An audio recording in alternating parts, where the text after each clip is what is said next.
김건희 씨 목소리도 또 어제 갑자기 듣게 됐는데요. 조중동 언급하고 조선일보 폐간에 인생을 걸겠다고 인생을 걸었잖아요. 목숨을 네. 쿠데타 했지 않습니까? 아, 쿠데타해서 조선일보 폐간하려고 한 그런 겁니까? 거죠. 아 그래요? 그 저기 계엄군은 일단은 언론사에는 진주하잖아요. 네네. 언론사 안에는 원래 안 들어가게 돼 있습니다. 네. 안 들어가고 언론사를 경비하게 돼 있거든요. 그렇죠. 경비하게 돼 있는데 그 계획에는 보니까 조선일보에 가는 계획도 없더만. 네. 예, 그럼에도 불구하고 저는 폐간시키지 않았을까 그런 생각이 듭니다. 언론사 폐간시키는 제일 좋은 방법은 김건희처럼 쿠데타 이렇게 가지고 군합발로 짓밟고 언론 통폐합해버리면 됩니다. 네. 전두환이 했던 것처럼. 네. 양문석 의원님처럼 해서 언제 폐간시켜요, 양문석 의원님.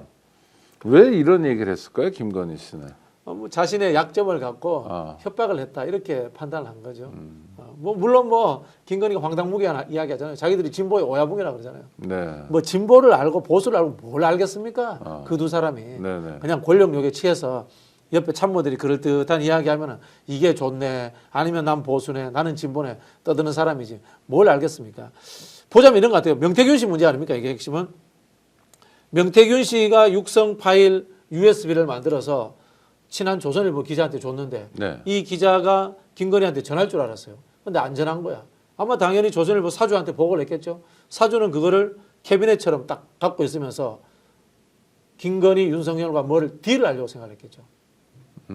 거기에서 저는 협박을 받지 않았나 네. 그런 생각이 듭니다. 그 딜은 여러 가지가 있을 수 있습니다. 뭐 인사 문제도 될 수도 있고 그다음에 신문사의 이익 문제일 수도 있고 좀 더 가자면은 김건희 특검을 그때 조선일보가 강하게 주장합니다. 그러면서 이른바 후계자 문제, 네. 차기 권력 구조의 문제에서 조선일보가 미는 사람을 너희들도 같이 하는 게 어때? 라는 식의 뉘앙스를 풍겼을 수도 있습니다. 아니 그러니까 조선의 오지랖이 그 정도라고 보시는 거예요? 저는 그렇게 봅니다. 그리고 그거 아시지 않습니까? 네. 조선이 이번에 이제 청와대 대통령실에 직원들 많이 집어넣었어요. 아 그렇습니까? 많이 조선일보 출신들이 많이 들어가 있습니다. 그것도 있지만은 요즘 그 언론사들이 부동산 아파트 개발 사업 상당히 많이 합니다. 네. 예.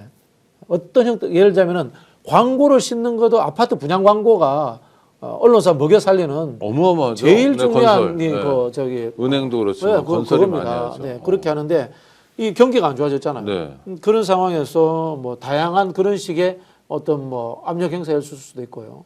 뭐 여러 가지 저는 가능성이 있다고 봅니다. 네. 해먹으려고 하면 굉장히 많은 게 있다. 네네. 네. 나라라 두더지님, 네, 감사하고요. 그래서 조선일보 사주를 한때 밤의 대통령이라고 밤의 많이 대통령이죠. 불렀는데, 네. 요번에도 그 파일을 가지고 밤의 대통령 노릇을 하려고 했다. 네네. 언론사가 이제 분양 광고를 많이 하잖아요. 네. 분양 광고 제일 돈 되는 거거든요. 그렇죠. 아파트 분양 광고가. 네. 사실 페이퍼 이문이 많이 남잖아요. 그렇죠. 아파트가. 네, 페이퍼 신문을 누가 봅니까 요즘? 네. 안 보잖아요. 그러니까. 그럼 분양 광고를 거기 왜 실어주겠어요? 네. 일단 방해 놓지 마라. 아. 건설사들 입장에서는 네네. 트집 잡지 마라. 그런 측면도 있는 거고. 미분양되면 나중에 LH 통해서 좀 우리 아파트도 사줘라. 그렇죠. 로비 창구인 거죠. 네. 제가 예전에 그런 이야기를 들은 적이 있습니다. 옛날처럼 건설회사라든가 일반 회사가 직접적으로 정치권에 로비하는 것보다 언론사를 끼고 언론사가 로비하면 이거는 여론을 등에 업은 압력이 돼버리니까 더 잘 먹힌다는 거예요. 네네. 그렇지 않습니까? 아. 그럼 어떻게 하면 됩니까? 건설사나 회사는 언론사에다가 광고 주면 되는 겁니다. 네. 정치권, 언론사, 기업의 요 삼각관계가 만들어지는 겁니다. 그러니까 제가 엊그제 읽었던 기사 중에 네. 부산광역시에 대한 기사가 있었는데 부산광역시가 노인과 바다 일정도 고령화, 그렇죠, 네. 우리 바다밖에 없다 이러다가 그 옛말이다. 요즘은 노인과 아파트다. 빈 아파트. 네, 미분양 아파트가 너무 네. 많아서 부산이 망하려고 그런다. 네네. 근데 그게 미분양이 있는데 부산이 왜 망하지? 뭐 이런 생각이 드는 거예요. 네네. 이것도 역시 그런 지금 광고성 기사라고 볼 수 있나요? 그렇죠. 지금 정부에서 두 가지 이야기를 하나 하잖아요. 네네. 그린벨트 이야기 하나가 있고 그다음에 미분양 아파트를 공공이 사들인다라고 이야기하잖아요. 기가 차서 말이 안 나와. 왜 미분양 아파트를 공공이 왜 사들입니까? 그 사람들이 돈 벌려고 지었던 거를 공공이 사들여야 될 이유가 없잖아요. 그러니까 자기네들이 수요 공급 예측을 잘 못해서 그렇죠. 좀 막혀 있는 거예요. 기업이 잘못한 거예요. 네. 기업이 잘못한 걸 왜 정부가 사들입니까? 황당무계한 소리를 하고 있는 겁니다. 그린벨트도 왜 정권 말기에 이런 이야기를 합니까? 다 부동산 이야기입니다. 땅 이야기입니다. 네. 저는 건설사들과의 유착 관계를 의심합니다. 요즘은 그런 일 없는지 모르겠지만요. 옛날에는 이런 일들이 있었어요. 기재부라든가 국토부 관료들이 나가가지고 바로 건설사라든가 일반 회사에 취직을 하기도 합니다. 네네. 그리고 조금 눈치를 보는 사람들은 컨설팅 회사를 세우기도 합니다. 아, 지네가 직접 회사를 직접 회사를 세우기도 합니다. 그런데요, 그게 더 진화된 게 뭔지 아세요? 로펌에 가서 그 일을 합니다. 대형 로펌에 가가지고 네. 그 대형 건설사라든가 기업의 용역을 받습니다. 어. 법무법인이지 않습니까? 네네. 법무법인 받고 정부의 외압을 행사합니다. 아. 그렇게 해서 기업적으로 정부의 이익이 관철되는 방향으로 일을 만들어주기도 합니다. 그래서 저는 이 정권 말기에 아파트 미분양 사업들을 정부가 사준다. 이해가 안 됩니다. 황당무계한 저는 발상이라는 생각이 들어서 네네. 의심이 들 수밖에 없습니다. 네. 반대로 이런 경우가 있습니다. 제가 오랫동안 주장했던 건데 서울에요. 빈집이 한 3, 4만 채 되는 거 아세요? 네. 그게 전부 다 영세하고 무너져가는 집들이기도 그렇죠. 하고 네. 소유권 분쟁이 있는 집들 그리고 노인층들이 살다가 돌아가시면서 버려진 집들 네네. 몇만 채가 됩니다. 네. 이거 빈집 조례를 통해 가지고 서울시가 매입해 가지고 수리해 가지고 임대주택으로 저소득층에게 임대 주면 어떻겠느냐는 제가 아이디어를 낸 적이 있는데 좋네요. 이거 안 해요. 아, 특히 청년들에게 청년들이 이런 거 해야 될 거 아닙니까? 저 서울에 유학 와 있는 청년들이나 그렇죠. 정부가 해야 될 일은 네. 이렇게 저소득층들이라든가 사회적 약자들을 위한 부동산 안정화 정책을 해야 되는 건데 네네. 대기업이 아파트 분양해가지고 안 팔린 거를 사주겠다는 게 이게 말이 됩니까? 이게 무슨 정부입니까? 기업에 지금 흥신소입니까? 지금 정부가? 아니 그래서 관료들의 이 행태가 정말 기가 막힌 게 제가 엊그제 이 상황을 잘 아는 분한테 들으니까 한덕수 씨가 네네. 노무현 정부 때 국무총리였잖아요. 사실 네. 국무총리 말고는 대통령밖에 없으니까 네네. 최고위직을 한 거 아닙니까? 그러면 이제 그냥 뭐 후황 양성 이런 거 네. 해야 되는데 이명박 정권 때 주미 돼서 갔다가 네네. 그 다음에 무역협회장을 했대요. 아, 이거 월급 많이 받는다고 하더라고요. 근데- 저도 무역협회장 하고 아니, 싶습니다. 근데 이재명 대표님. 네. 그때 이명박 정권 때인데 연봉이 8억이었대요 무역협회장이. 우와, 참 부럽다, 부러워 진짜. 아니 그러니까 물론 솔직히 부럽긴 하는데 이러면 안 되는 거 아닙니까? 이거 완전히 안 되죠. 진짜. 카르텔도 이렇게 움직이면 안 되잖아요. 네, 네. 이 사람이 국무총리 네. 할 때 유능하다는 이야기는 전혀 못 들었답니다. 그러니까요. 네. 그리고 막 고향도 바뀌는 사람이잖아요. 네네네. 무색무취한 사람이죠. 네. 큰일입니다. 하여튼 이런 사람들의 뒤끝이 어떤가도 우리가 지금 확인하고 있는데 주진우 기자가 밝혔잖아요. 김건희 목소리를. 네네. 근데 김건희가 누군가와 통화를 하는 장면인 것 같아요. 네네. 근데 일단 목소리가 굉장히 처지고 아픈가 뭐 어쩌고 이런 생각이 들었고 두 번째 누군가한테 말하면 그 누군가는 주진우 기자가 맞을까요? 글쎄요, 저는 뭐, 그 부분까지는 모르겠어요. 정보는 없으셔서. 주진우 기자한테 물어봐도 대답은 안 해주더라고요. 아, 네. 네.